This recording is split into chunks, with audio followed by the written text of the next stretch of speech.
दोस्तों, आज से हम कक्षा 11वीं की केमिस्ट्री, कक्षा 11वीं का रसायन शास्त्र का नया बैच शुरू कर रहे हैं। अभी हमारे पास 4 महीने हैं।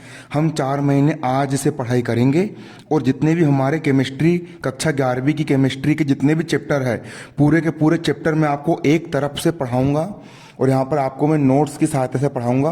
आपको इसको कॉपी पर नोट भी करना है और नोट करने के साथ साथ आपको रोज का रोज याद करना है। आज से हम चैप्टर 1 स्टार्ट कर रहे हैं और जितना मैं पढ़ाऊंगा पेपर में उसके बाहर का कुछ भी नहीं आएगा, क्योंकि मैं कई सालों से कोचिंग पढ़ा रहा हूं और मेरी कोचिंग के बच्चे हर साल क्लास में फर्स्ट आते हैं। आपको मैं एनसीईआरटी का कोर्स करवा रहा हूं। एमपी बोर्ड और जितने भी सीबीएसई बोर्ड के स्कूल के जितने भी बच्चे हैं, सभी बच्चों के लिए ये बहुत ज़्यादा उपयोगी वीडियो होने वाले हैं।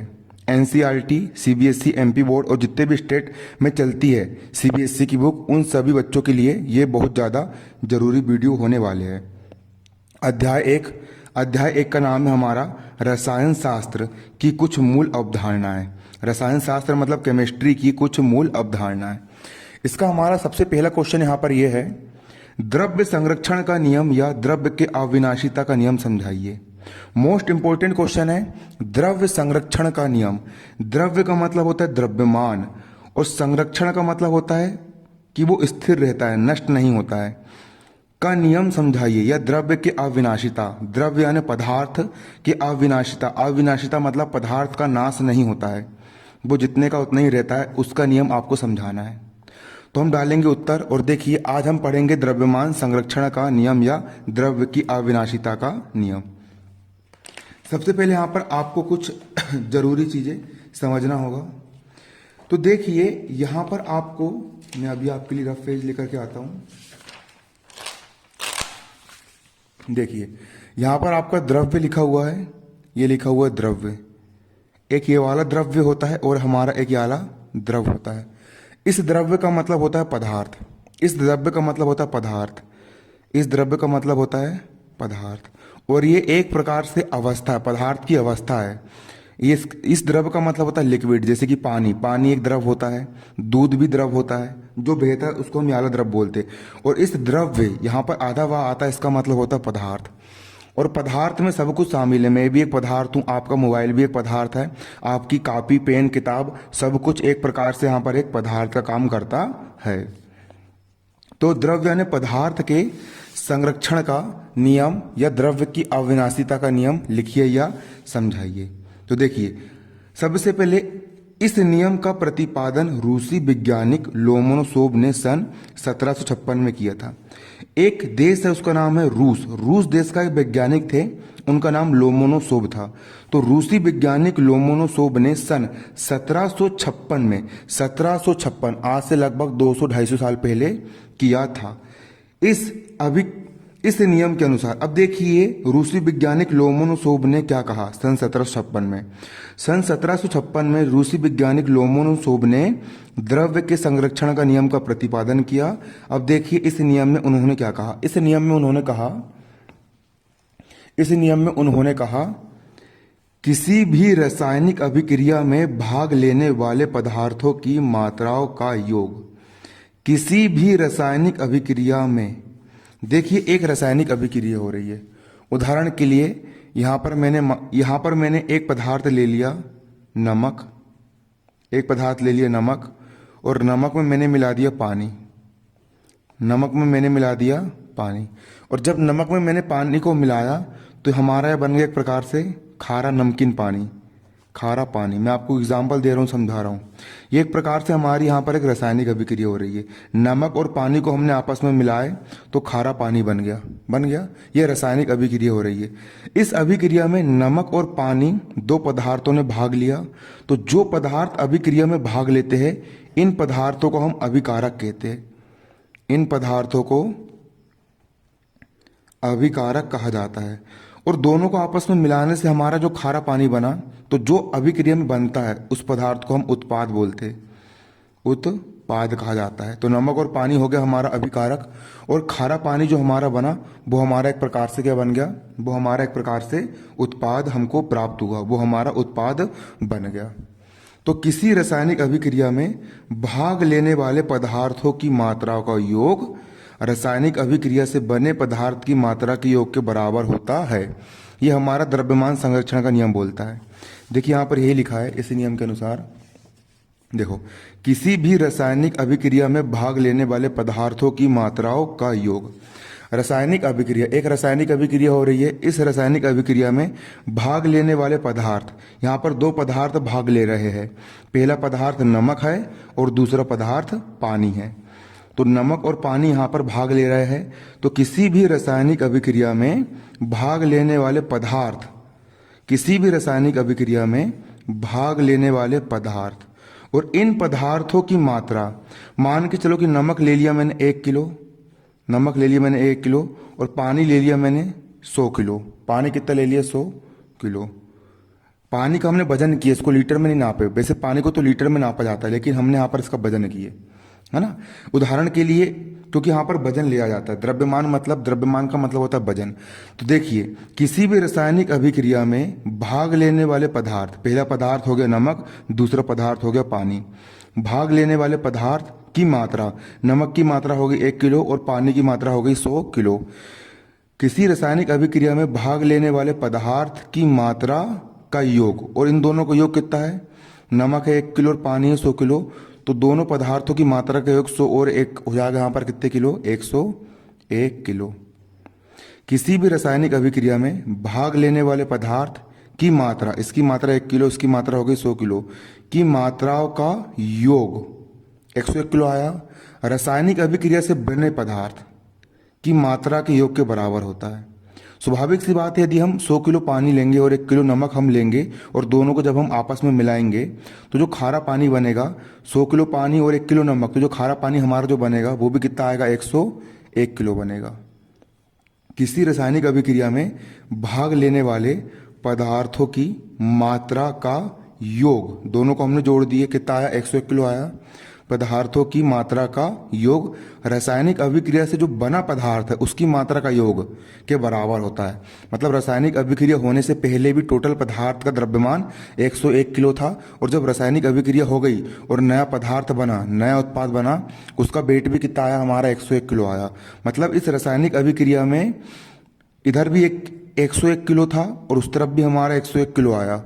मतलब जब रासायनिक अभिक्रिया संपन्न हुई तो ना ही कोई नया पदार्थ बना और ना ही कोई नया पदार्थ, और ना ही कोई पदार्थ नष्ट हुआ। क्योंकि यदि नमक और पानी के मिलाने से अगर कोई पदार्थ नष्ट होता तो यहाँ पर वजन 101 था, तो यहाँ पर वजन कम होकर के आता, जबकि वजन दोनों कैसे बराबर है। मतलब रासायनिक अभिक्रिया में ना तो कोई पदार्थ अलग से आकर के बनता है और ना ही कोई पदार्थ यहाँ पर क्या होता है? नष्ट होता है। देखिए, नियम यहाँ पर यही कह रहा है, किसी भी रासायनिक अभिक्रिया में भाग लेने वाले पदार्थों की मात्राओं का योग रासायनिक अभिक्रिया से बने पदार्थों के योग के बराबर होता है। किसी भी रासायनिक अभिक्रिया में भाग लेने वाले पदार्थों की मात्राओं का योग रासायनिक अभिक्रिया से बने पदार्थ की मात्रा के योग के बराबर होता है। इधर भी 101 किलो था, उधर भी कितना आया? हमारा 101 किलो निकल करके आया। अर्थात किसी भी रासायनिक अभिक्रिया में द्रव्य को में द्रव्य, किसी भी रासायनिक अभिक्रिया में, यहाँ पर आएगा द्रव्य को, किसी भी रासायनिक अभिक्रिया में, अर्थात किसी भी रासायनिक अभिक्रिया में द्रव्य को, द्रव्य मतलब पदार्थ को, ना तो नष्ट किया जा सकता है और ना ही उत्पन्न किया जा सकता है। मतलब किसी भी रासायनिक अभिक्रिया में हम पदार्थ को ना तो बना सकते हैं और ना ही मिटा सकते हैं। इस तरफ भी 101 किलो था, इस तरफ भी 101 किलो आया, ना तो कोई पदार्थ बना और ना ही कोई पदार्थ नष्ट हुआ, है ना। दोनों तरफ वेट कैसा है? हमारा बराबर है। अब यहां पर देखिए एग्जाम्पल, अब इसका कुछ एग्जाम्पल समझ लीजिए। देखिए, अब यहां पर एग्जाम्पल क्या कहा जा रहा है, उदाहरण एक, पहले मैं आपको थ्योरिकल समझा दे रहा हूं, फिर आपको नोट्स पर आऊंगा। हमने क्या करे, हमने एक फ्लास्क लिए, ये हो गया हमारा क्या? फ्लास्क। एक कांच का हमने लिए फ्लास्क, इस प्रकार से लिए, और इस फ्लास्क में हमने नीचे कुछ रेत भर दिए, यहां पर हमने कुछ रेत भर दिए, ये हो गई हमारी रेत। फ्लास्क में हमने यहाँ पर रेत भर दिए और रेत के ऊपर यहाँ पर हमने फास्फोरस का एक टुकड़ा रख दिए। ये काय का टुकड़ा है? फास्फोरस, फास्फोरस यानी पी, ये है हमारा फास्फोरस का टुकड़ा। एक फ्लास्क लिए और फ्लास्क में हमने रेत भर दिए और फास्फोरस का एक टुकड़ा रख दिए, और ऊपर से हमने इस ढक्कन को यहाँ पर हमने सील पैक कर दिए, इस ढक्कन को हमने बंद कर दिए। हमने एक फ्लास्क में कुछ रेत भरे और उसके ऊपर फास्फोरस का टुकड़ा रख दिए। अब यहाँ पर अभिक्रिया नहीं हुई, तो अभिक्रिया यहाँ पर संपन्न नहीं हुई। अब हम क्या करेंगे, इस फ्लास्क को नाप लेंगे। हम गए और हमने इस फ्लास्क का वजन तोल लिया, और जब हमने इस फ्लास्क का वजन नापा तो उदाहरण के लिए मान लीजिए कि इस फ्लास्क का पूरा वजन निकल के आया हमारा 500 ग्राम। कितना निकल के आया? 500 ग्राम निकल के आया निकल के। अभी फ्लास्क के अंदर रेत रखी हुई और फास्फोरस रखा हुआ और हमने पूरा फ्लास्क का वजन नाप लिए, कितना आया? 500 ग्राम निकल के आया। अभी फास्फोरस ने किसी भी प्रकार की अभिक्रिया नहीं किया। अब क्या करेंगे हम? अब वजन को नापने के बाद हमने इस फ्लास्क को हमने ले गए और हमने यहाँ पर गैस जलाए। और जैसे ही हमने इस फ्लास्क को गर्म करे तो फ्लास्क को कांच गर्म होने से क्या हुआ, अंदर की रेत गर्म हुई, और रेत गर्म होने से फास्फोरस का टुकड़ा जलने लगा। और फास्फोरस का टुकड़ा जला, और जलने से यहाँ पर अंदर हवा थी, इस हवा में ऑक्सीजन गैस मौजूद थी। तो फ्लास्क का टुकड़ा जल करके अंदर की ऑक्सीजन से क्रिया कर लिया, और क्रिया करने के बाद फास्फोरस का टुकड़ा पूरा जल गया, और जल करके यहाँ पर सिर्फ धुआं बचा। यहाँ पर सिर्फ क्या बचा? धुआं ही धुआं बचा। और जब यहाँ पर धुआं ही धुआं बचा तो यहाँ पर कौन सी गैस बन गई? यहाँ पर बन गई P2O5, फास्फोरस 5 यानी पेंटा, O यानी ऑक्साइड, फास्फोरस पेंटा ऑक्साइड गैस बन गई। अब देखिए, इसके पहले यहाँ पर सिर्फ फास्फोरस का टुकड़ा था। हमने जब उसका वजन नापे तो कितने ग्राम आया? 500 ग्राम निकल करके आया। और जब हमने फास्फोरस के टुकड़ों को जला दिए और अंदर रासायनिक अभिक्रिया हो गई, और जब नई गैस बनी P2O5, यहाँ पर धुआं ही धुआं भर गया। और जब हमने इसको लेकर के गए और जब हमने इसको नापे, इसका वजन किया, जब हमने इसको तोला तो उसका वजन भी कितना निकल के आया? 500 ग्राम निकल करके आया। मतलब जब रासायनिक अभिक्रिया संपन्न नहीं हुई थी, तो रासायनिक अभिक्रिया जब संपन्न नहीं हुई थी, उसके पहले भी इस फ्लास्क का वजन 500 ग्राम था, और जब रासायनिक अभिक्रिया संपन्न हो गई, उसके बाद नया पदार्थ बना, उसके बाद भी इस फ्लास्क का वेट कितना आया? 500 ग्राम निकल करके आया। मतलब रासायनिक अभिक्रिया में ना तो कोई पदार्थ बना और ना ही कोई पदार्थ नष्ट हुआ। पदार्थ की मात्रा जितनी की उतनी ही यहाँ पर रही। देखिए, यहाँ पर भी यही लिखा है, एक फ्लास्क में कुछ रेत भरकर, देखिए हमने यहाँ पर फ्लास्क में क्या भरे? रेत भरे थे। एक फ्लास्क में कुछ रेत भरकर उसके ऊपर फास्फोरस का टुकड़ा रखते हैं। हमने उसके रेत के ऊपर फास्फोरस का टुकड़ा रखते हैं। उसके बाद फ्लास्क के मुंह को कार्क से कसकर बंद कर देते हैं और फ्लास्क को तोलते हैं।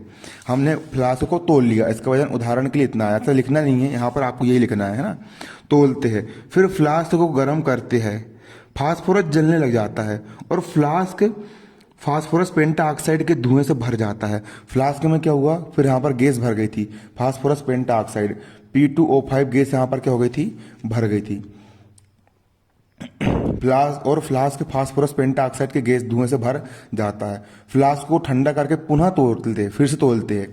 तो हम देखते हैं कि फ्लास्क को गर्म करने से पहले के भार और गर्म करने के बाद के भार में कोई अंतर नहीं आता। जब हमने फ्लास्क को गर्म नहीं करे थे, उसके पहले फ्लास्क का वजन जितना था, गर्म करने के बाद जो हमारी फास्फोरस पेंटाऑक्साइड गैस बनी, उसका जितना वजन है, दोनों वजन कैसे बराबर है? गर्म करने के पहले का वजन और गर्म करने के बाद का वजन, दोनों वजन कैसे है? बराबर है।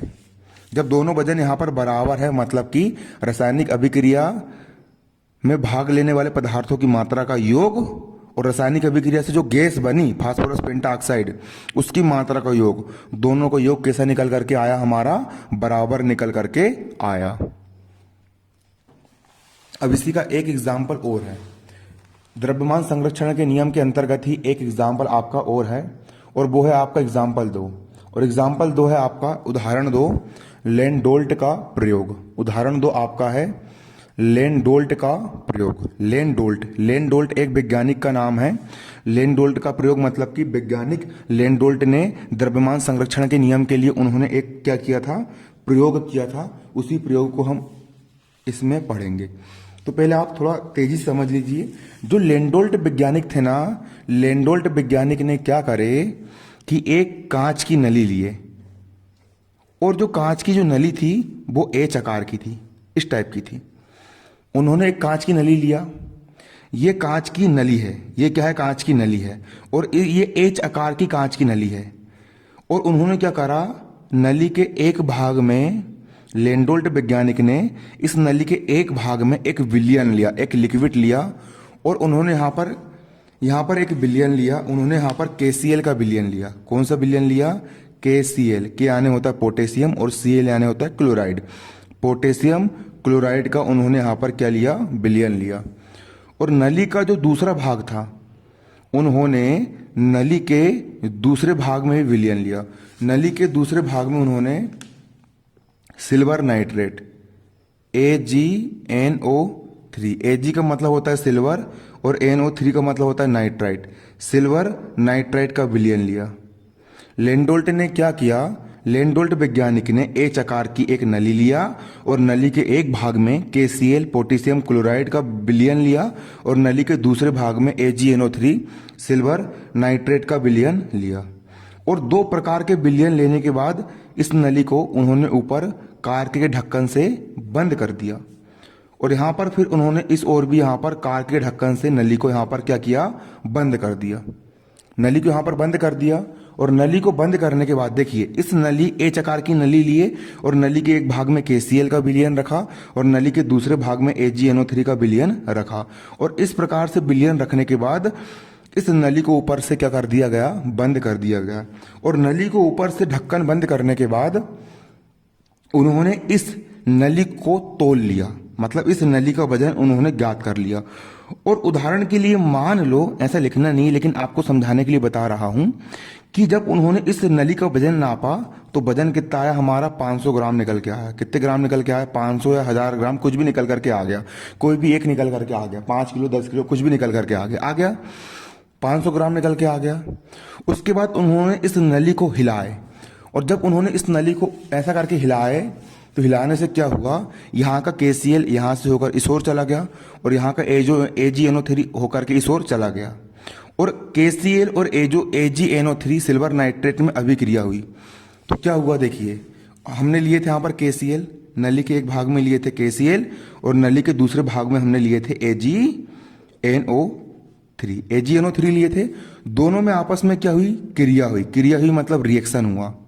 तो रिएक्शन होने से क्या हुआ, यहाँ का पोटेशियम यहाँ के Ag के साथ चला गया तो देखो यहाँ का पोटेशियम यहाँ के NO3 के साथ चला गया। इसके दो पद, पहला पद Ag और दूसरा NO3, इसके दो पद, पहला पोटेशियम और अगला Cl। यहाँ का KCl यहाँ के NO3 को पकड़ लिया तो यहाँ पर बना हमारा KNO3, एक नया पदार्थ बना KNO3। और यहाँ के Ag ने यहाँ के सिल्वर को पकड़ लिया, है ना, तो AgCl बना। क्या बना हमारा, यहाँ पर बना हमारा AgCl बना, नया पदार्थ बना। जब हमने नली को हिलाए तो नली के हिलाने से नया पदार्थ बना, और नया पदार्थ क्या बना हमारा, KNO3 बना और AgCl बना। यहाँ पर नया पदार्थ बन गया हमारा KNO3, क्या बन गया हमारा नया पदार्थ, KNO3 बना और AgCl बना। रासायनिक अभिक्रिया हुई, और रासायनिक अभिक्रिया होने के बाद जब इस नली को फिर से नापा गया तो उसका वजन भी कितना निकल के आया, 500 ग्राम निकल करके आया। मतलब रासायनिक अभिक्रिया होने से पहले भी पदार्थों का वजन 500 था, और रासायनिक अभिक्रिया होने के बाद जो नया पदार्थ बना तब भी वजन कितना आया हमारा, 500 ग्राम। उदाहरण के लिए 500 ग्राम निकल करके आया। मतलब रासायनिक अभिक्रिया होने से पहले अभिकारकों की मात्राओं का योग और रासायनिक अभिक्रिया होने के बाद उत्पादों की मात्रा का योग दोनों कैसा है, बराबर है। देखिए यहाँ पर ये लिखेंगे, लेंडोल्ट ने एक एच के आकार के कांच की एक क्या ली, नली ली, और उसने एक नली में, लेंडोल्ट ने क्या किया, लेंडोल्ट ने कांच की एक नली में KCl का विलयन लिया और दूसरी भुजा में उसने अभिकारक AgNO3 लिया। दूसरी भुजा में उन्होंने क्या लिया, AgNO3 लिया।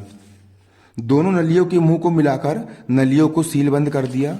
दोनों नलियों के मुंह को उन्होंने सील बंद कर दिया और उपकरण को तोल लिया, मतलब उसका वजन ज्ञात कर लिया। फिर इस उपकरण को कई बार उलट पलट करे। जब उन्होंने उसको उलट पलट करे तो यहाँ का अभिकारक इसमें और यहाँ का अभिकारक इसमें चला गया। अभिकारकों में क्रिया करवाई। अभिकारकों के बीच परस्पर क्रिया से बना पदार्थ लेंडोल्ट में ही रहा। जब उन्होंने इसको उलट पलट करा तो जो पदार्थ बना, एक नया पदार्थ KaNO3 बना और नया पदार्थ AgCl बना, और ये दोनों पदार्थ इस नली में ही रहा। कहाँ पर रहा? नली में ही रहा। उपकरण को पुनः तोला, फिर उन्होंने इस उपकरण को फिर से तोल लिया, इसका फिर से वजन ज्ञात कर लिया। उन्होंने दोनों भारों में कोई अंतर नहीं पाया, मतलब कि अभिक्रिया होने के पहले का वजन और अभिक्रिया होने के बाद का वजन दोनों कैसा रहा? सेम रहा। इसको आपको लिखना है और लिखने के बाद आपको यहाँ पर इस चित्र को बनाना है। धन्यवाद। जय हिंद, जय भारत।